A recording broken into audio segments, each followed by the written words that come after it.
level of complexity as we move forward. Okay? So this is one criteria, one phenomenon that we are seeing. Here, for instance, we see that when the chip was very small, it has only 2 IPs in it, it was easy to access them from the primary inputs and primary outputs of the chip. You see? With 2 IPs, it's very easy to talk to it. But when we have so many IPs with this larger box, many IPs, how do we access those? Do we bring every IP to the primary input-output, or we build some other highways inside the chip, some freeways inside the chip in order to access the different IPs together? So that's the accessibility problem that we see.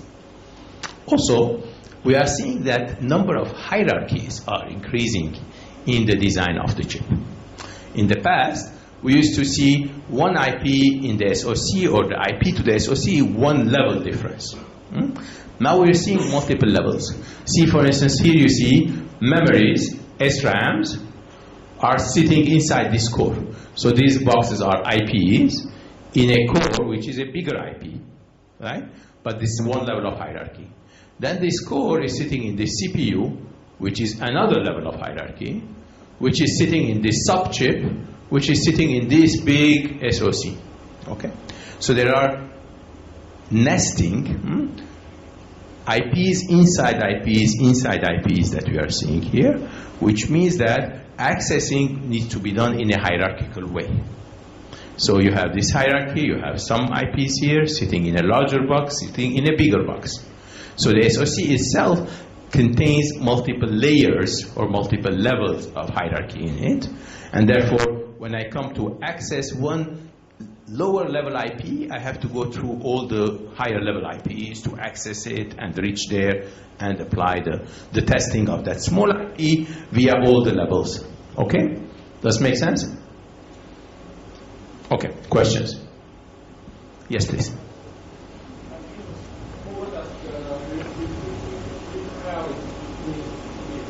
Yes. What does repair mean? So in this, in one of those boxes here, you see we are saying memory, self-test, and repair.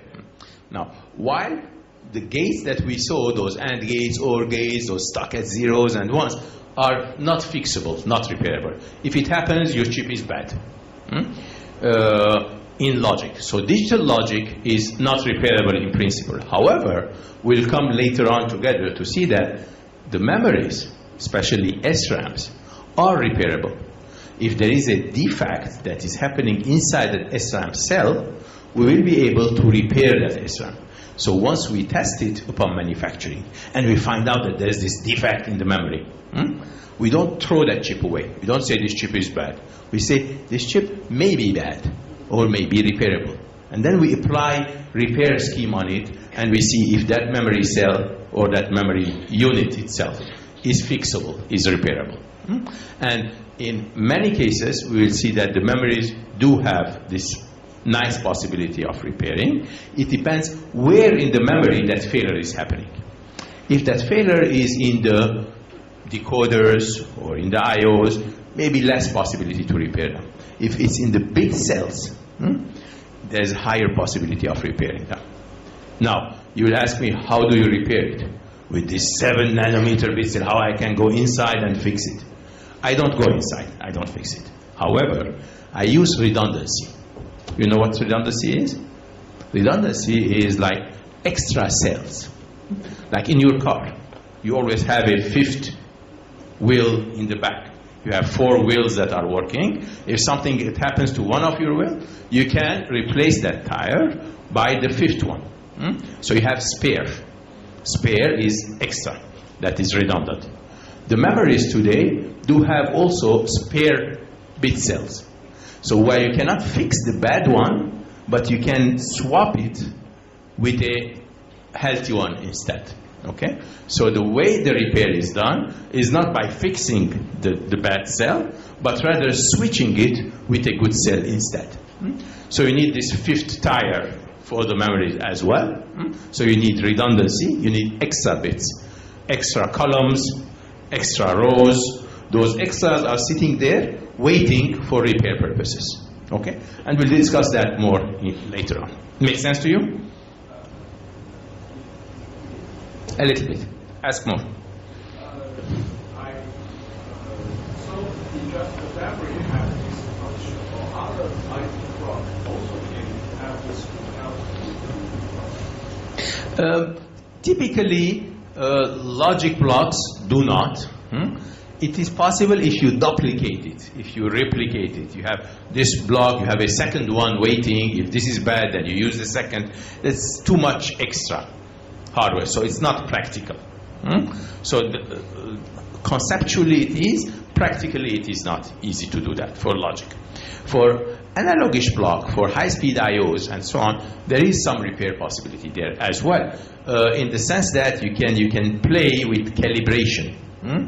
If certain level is not working, you can calibrate it to work at the better level and so on. So there is a certain amount of repairing that is possible. In the memories, it's much more. Actual defective bits, you can fix them. In fact, you can recover 98% of the memory failures, because most of them will happen in the cell array in the bits, right? So as you fix those, you can claim your chip is good. And many chips that we use today in our hands, in our computers, in our telephones, are repaired. We don't know them. Upon manufacturing, the equipment will find out that they are bad, and they will fix the bits, and they'll be repaired at the end.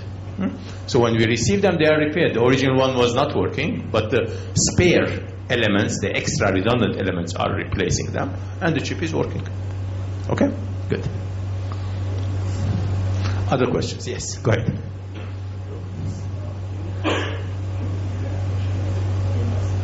Much more device. Much more device than the function needed. So when find the bad ones, we could replace it by a good ones. It's that. Yes. In order to have redundancy in your chip, in order you have to have additional spare elements for repairing purposes, it's correct. You need to have more transistors in your cell invested for that. But there is a trade-off. There is a good sense of that investment that is useful to have a little bit more in your design in order to fix the problem. Right?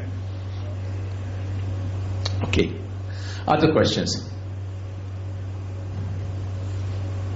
Not yet. Okay. Let's move ahead.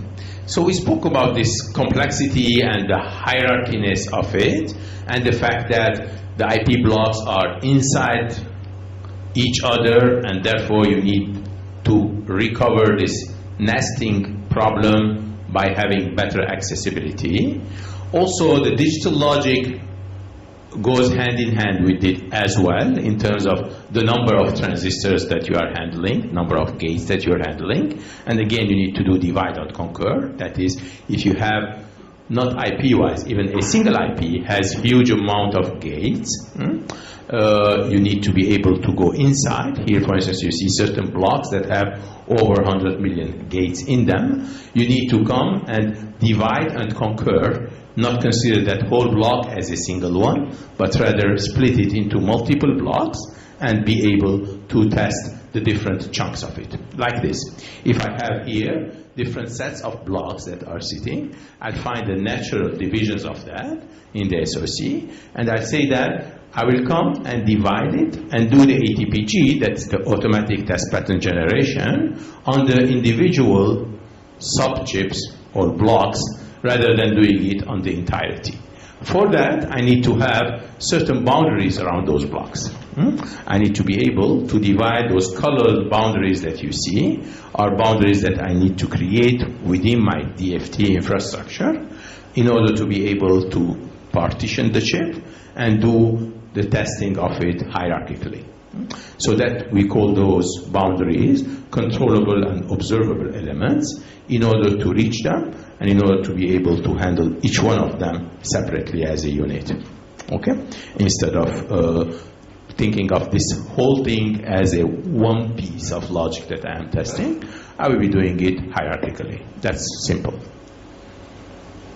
Now, we spoke about the number of IPs increasing in a given chip, and the fact that from one generation to the next, the number of IPs are doubling. With every node, we see double amount of IPs. But it's not only the quantity of the IPs that is growing, but also the types of IPs are increasing. So they are the heterogeneity of IPs that are coming into our SoCs are increasing continuously. Here you see one chip that has numerous types of IPs in it. You see on the top here some USB, PHYs, and controllers. So this is USB IP that I will take it and plug it in my design. You see some HDMI, you see PCIe, DDRs. These are things that our SoC designers don't sit and design them anymore. Rather, they use it as a pre-designed element. So if you think of designing a chip, typically there are at least two levels of designers. Designers who are designing the IPs themselves and providing those IPs to SoC designers. And the SoC designers who take these IPs of different types, very heterogeneous, and build them into the SoC design itself. Here you see certain CPUs and GPUs. You see some analog to digital conversion capabilities. You see some video capabilities, SATAs, ZAWIs, and so on. And of course, lots of memories. So at large, there are certain blocks that are more logical in nature, such as the CPUs, GPUs, DSPs, and so on. Some blocks that are analogish in nature, such as those interface IPs, the USBs, HDMIs, MIPI, and PCIe. And some that are memory in nature, so they are SRAMs, ROMs, non-volatile memories. So the circuit nature of it changes from one to the other, but overall these are all building blocks that are pre-made for me, and I take them and plug them into my design. Make sense? Okay, so this heterogeneity will bring with it also the quality aspect. How can I ensure that each one of those, even though when it was designed by the IP provider, was very well in terms of well verified and so on. In terms of testing it on silicon individually as test chips, they were good as well. They were certified. However, when I bring them into my actual chip, they still need to be tested. Therefore, I need to have a proper test set for each one of these in order to ensure that once I put them in an SoC, they are all properly tested. Now, this heterogeneity of IPs continues to grow, and today we see the division of different types of IPs, if you want. And you notice here, microprocessors are about 40% of what we have in our chips, and those microprocessors contain with them different levels of CPUs, some of them light CPUs, some of them more comprehensive ones. You see there are some GPUs that are sitting there as well, and security-oriented functions in this green box. Some DSPs are being used. Lots of wired and wireless interfaces. These USBs, HDMIs, and so on, those are all interface types, if you want. The different memory cells, and so on and so forth. And you have various analogish type of blocks. So this is the division of the different pre-designed blocks that I'm putting them today in my chip. And in each case, I have different things to do. In some cases, I need to have built-in self-test. BIST stands for built-in self-test in them. That is to put the test circuitries incorporated in the IP itself. So the IP does not only do its function, but also it tests itself. So it is doing self-testing. So often, these blocks do contain self-test functionalities. They contain their functional content, and you can control the IOs from there. Besides those larger boxes, the CPUs, GPUs, or DDRs or USBs, you also have small pieces of logic, again IPs in nature, but are meant to measure certain activities inside your chip. These are the sensors. So you have sensors that do sensing of temperature, others do probing, others do clock generation, others do power management control, and so on. So you have a number of very small sensors. Still, they need to be tested properly. Still, they need to be accessed, and they're sitting in different places. Some of them do not add to the functionality of the chip, but they are meant to test different functions inside the chip. Testing the speed, testing that is the performance, testing the process corner, and doing adjustments accordingly. So there are usually hundreds of small sensors that are distributed in the design of the chip.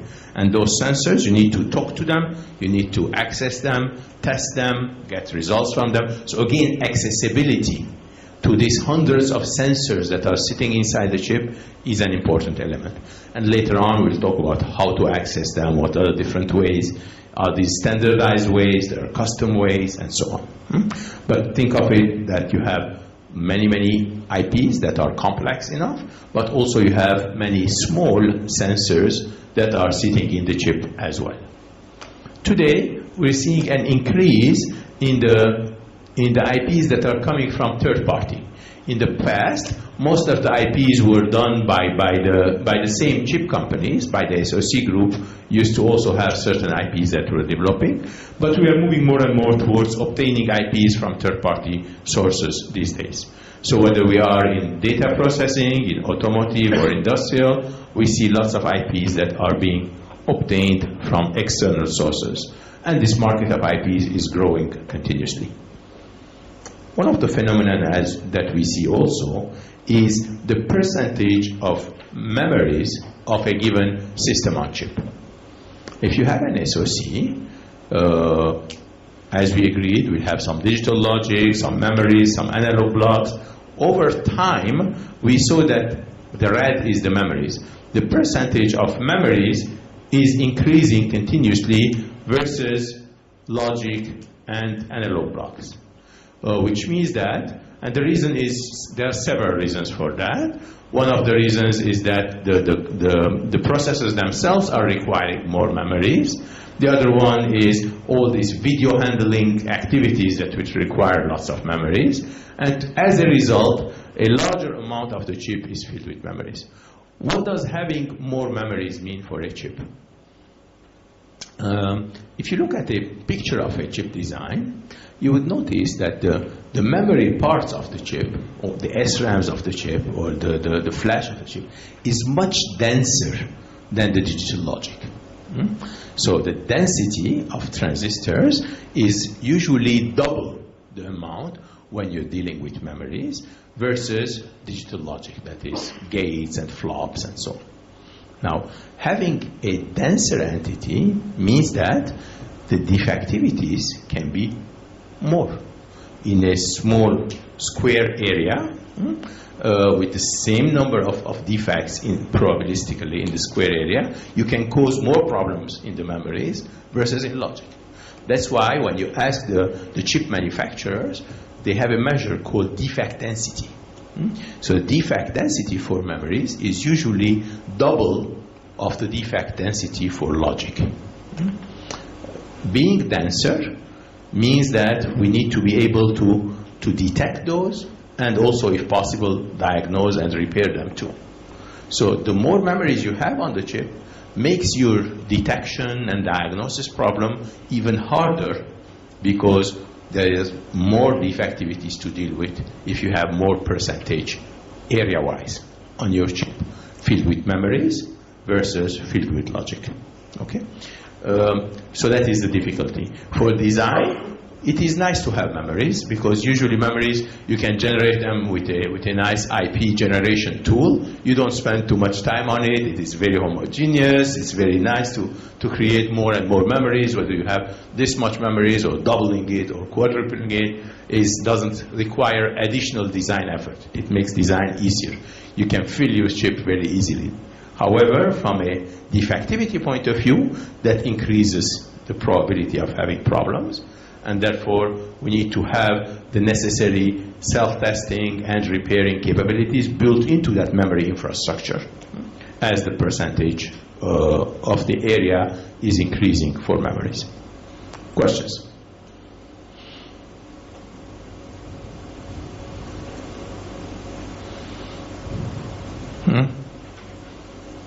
Make sense? Clear enough? Go ahead. Yes, Neil.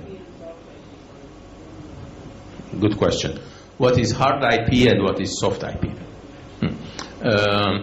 Anyone who knows the answer? What's the difference between soft IP and hard IP? Yes. Soft IP is the name is all IP code. Hard IP uses PDS.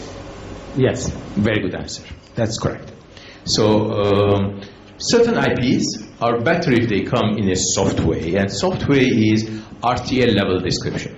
You know, your chip goes through multiple levels of description. At some point, it is below behavior is the RTL, register transfer level, right?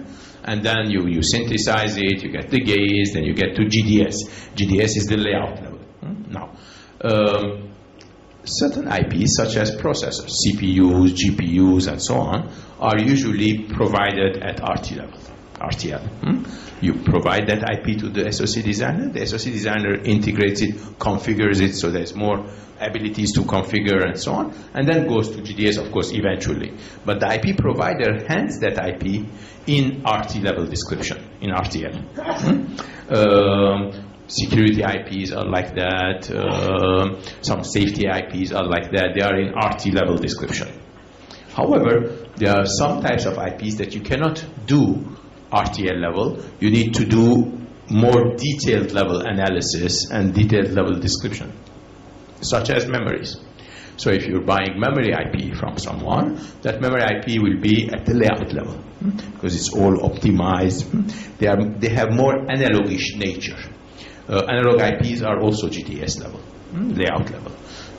For instance, A to D converters, or these files that we're talking, high-speed, multi-gigabit files that you are putting in, these are all optimized at the GDS level. So the soft or the hard are that difference. The soft is softer, it's more configurable and so on at the RT level, but processors, DSPs, and so on are at that level. Memories and analog ones are at the hard level, at the GDS level. So that description is when you receive your IP from your IP provider, what level of description they come with. In both cases, they are the hard. It doesn't mean that it's hardware. It's not hardware. It's not manufactured. It's still a description, but that description is more hardened description that you cannot change. Yes? Okay. Other questions? So you may ask me today what is more popular, the hard IP or the soft IP? In fact, we are seeing more hard IP these days because we see much more memories on chip, much more files and so on chip. Therefore, in terms of percentage of IPs on a given chip, the hard IPs are quite higher in numbers. But the most complex IPs are the soft ones. So processor IPs, for instance, where you're buying an ARM processor or an ARC processor or a DSP, these are all in RTL level. But to protect that IP, to protect the knowledge of that IP, most of the soft IP got encrypted. So what you are receiving is an encrypted RTL, so that you don't play with it and find out, because the value of that IP is in the algorithms that it's playing for you, for low power processing and so on. That's why they have them in an encrypted manner. Yes? So it is RTL, easy, but at the same time it is encrypted. Okay, as we're moving through this different phenomena, we're seeing that the complexity, not the complexity, but the shrinking is continuing as we move forward. So that shrinking has always been there with Moore's law, and that's going on. Today we are able to manufacture 7 nanometer, so there are not too many companies though that are doing 7 nanometer, and we're moving to 5 nanometer forward. That is the newest. But while we are doing this, we're also still manufacturing all the previous nodes as well.